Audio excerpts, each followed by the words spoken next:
মই আচলতে ৰাতিপুৱাৰ পৰা আজি মোৰ মায়ে বৈ বাকচত থৈ দিয়া এই একদম দীঘল ফুল লগা এখন ফুলাম গামোচালৈ ঘূৰি ফুৰিছোঁ। কিয় ঘূৰি ফুৰিছোঁ? মই এজন বিশেষ ব্যক্তিক বিচাৰি ফুৰিছোঁ। তেওঁ হৈছে ডাক্তৰ ৰণোজ পেগু ডাঙৰীয়া, আমাৰ শিক্ষামন্ত্ৰী। কাৰণ তেওঁৰ শিক্ষামন্ত্ৰিত্বৰ কালত ইমানেই প্ৰশ্ন কাকত লিক হৈছে, প্ৰতিটো পৰীক্ষাতে ইমানেই প্ৰশ্ন কাকত লিক হৈছে যে এই প্ৰশ্ন কাকত লিকে এতিয়া Guinness book of world record কৰিছে।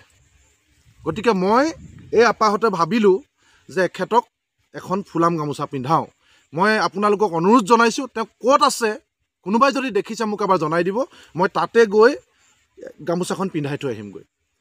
কাৰণ আমি দেখিছোঁ যে আমি যেনেকৈ বিহুৰ বিশ্ব ৰেকৰ্ড, ঝুমুৰৰ বিশ্ব ৰেকৰ্ড বা বাগৰুম্বাৰ কাৰণে এতিয়া বিশ্ব ৰেকৰ্ডৰ কাৰণে আমি যিধৰণে আমি ক্ৰেডিট লৈছোঁ, এইটোতো আমি ল'ব লাগিব। এইটোতো আমাৰ ইমান ডাঙৰ এটা ৰেকৰ্ড, আমিতো এইটো এৰি দিব নোৱাৰোঁ। গতিকে তেওঁলোকে চাগে বেয়া পাইছে নিজে ক'বলৈ, কাৰণ নিজৰ কথা নিজে ক'বলৈ অকণমান বেয়া লাগে ন, যে কিনো ক'ম আৰু এনেকুৱা নিচিনা লাগে। গতিকে সেইকাৰণে আমিয়ে তেখেতলোকক সন্মানটো দিয়া উচিত। মই বিচাৰি ফুৰিছোঁ, মই ৰাইজক জনাইছোঁ যে জনাই দিয়ক, য'তে আছে মই ডাক্তৰ ৰণোজ পেগু ডাঙৰীয়াক এই গামোচাখন পিন্ধাই পেপাৰ লিকৰ গিনিজ বুক অফ ৱৰ্ল্ড ৰেকৰ্ডৰ মই সন্মানটো যাচিব বিচাৰোঁ। কাৰণ আমি অসমীয়া মানুহ, যাক যোগ্যজনক আমি যোগ্য, সন্মানটো দিবলৈ নাপালে মানে মনটো ভাল নালাগে। চাওকচোন আপোনালোকে, এই কণ কণ ছাত্ৰ ছাত্ৰী, এজন ছাত্ৰৰ বা এগৰাকী ছাত্ৰীৰ বছৰজোৰা প্ৰস্তুতিৰে পৰীক্ষাৰ কাৰণে সাজু হোৱাৰ পিছত যেতিয়া পেপাৰ লিক হয়, তাৰপিছত সেই কণ কণ ছাত্ৰ ছাত্ৰীৰ মনস্তাত্ত্বিকভাৱে কি প্ৰভাৱ পৰিব পাৰে, সেই কথাটো যদি ডাক্তৰ ৰণোজ পেগুৱে অনুভৱ কৰিব নোৱাৰে, তাতকৈও কিবা দুৰ্ভাগ্যজনক কথা থাকিব পাৰে নেকি?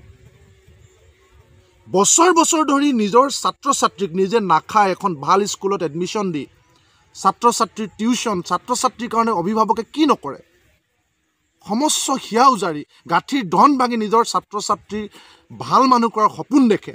এনেকুৱা প্ৰস্তুতিৰ পাছত যেতিয়া প্ৰতিটো পৰীক্ষাতে প্ৰশ্ন পেপাৰ লিক হ'ব এই কাণ্ডজ্ঞানহীন শিক্ষা বিভাগৰ কাৰণে, তাৰপাছত এই অভিভাৱকসকলে শান্তি পাবনে? এই অভিভাৱকসকল শান্তিৰে জীয়াই থাকিব পাৰিবনে? কিহৰ ল'ৰা ধেমালি? ডাক্তৰ ৰণোজ পেগু ইমান ডাঙৰ এটা ব্যাগুম বিভাগৰ মন্ত্ৰী। আপোনালোকে এবাৰ ভাবকচোন, যিখন ৰাজ্যত শিক্ষাৰে অৱস্থা, তাৰপিছত কিহৰ উন্নয়নৰ ঢাক ঢোল বজায়? কিহৰ উন্নয়ন? ছাত্ৰ ছাত্ৰীক এটা পৰীক্ষা পাতি ৰিজাল্ট দিয়াব নোৱাৰে সুকলমে, পেপাৰখন লিক হৈ যায়, তাৰপিছত গুড গভৰ্নেন্স, বাঘৰ দৰে জঁপিয়াই পৰিব এগৰাকী মুখ্যমন্ত্ৰী আমাৰ, মানুহ দেখিলে এনকাউণ্টাৰ কৰে, চোৰ দেখিলে ইমান ডাঙৰ ডাঙৰ কথা কয়। পেপাৰ লিকটো নিয়ন্ত্ৰণ কৰিব নোৱাৰে, পেপাৰ লিকটো বন্ধ কৰিব নোৱাৰে। কেনেকুৱা কথা? আকৌ বহুতে কয় বোলে মুখ্যমন্ত্ৰীগৰাকী বিৰাট এক্টিভ, বিৰাট দক্ষ। আমি পাহৰি গ'লে নহ'ব, যোৱা 20টা বছৰ পূৰ্বৰ চৰকাৰসমূহৰ দিনত এই শিক্ষা বিভাগৰ দায়িত্বত আছিল ডক্টৰ হিমন্ত বিশ্ব শৰ্মা, বৰ্তমানৰ মুখ্যমন্ত্ৰী। তেওঁৱেই শিক্ষামন্ত্ৰী আছিল দীঘলীয়া সময়ৰ কাৰণে। তেওঁৱেই গোটেই শিক্ষা বিভাগৰ কাঠামো ধ্বংস কৰি থৈ আহিছে। আজি শিক্ষকসকলে আন্দোলন কৰি আছে ৰাজপথত। কাহিলীপাৰাত সেইদিনা দেখিলে, আজি পলিটেকনিকৰ শিক্ষকৰ 74জন শিক্ষকৰ চাকৰি গ'ল। আজি 6000তকৈ অধিক স্কুল বন্ধ কৰি দিবলগীয়া হৈছে আন্তঃগাঁথনিয়া ছাত্ৰ ছাত্ৰী নথকাৰ কাৰণে। তাৰপিছত তেওঁলোক দক্ষ। সেই মুখ্যমন্ত্ৰীয়ে চলাই অহা 15-20 বছৰ চলাই অহা শিক্ষা বিভাগত আজি এই অৱস্থা। স্কুল বন্ধ কৰি দিবলগীয়া হৈছে 6000তকৈ অধিক।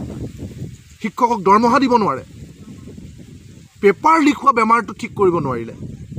তাৰপিছত এতিয়া এগৰাকী ডাক্তৰ ৰণোজ পেগু, এগৰাকী ডক্টৰ হিমন্ত বিশ্ব শৰ্মা, দক্ষ।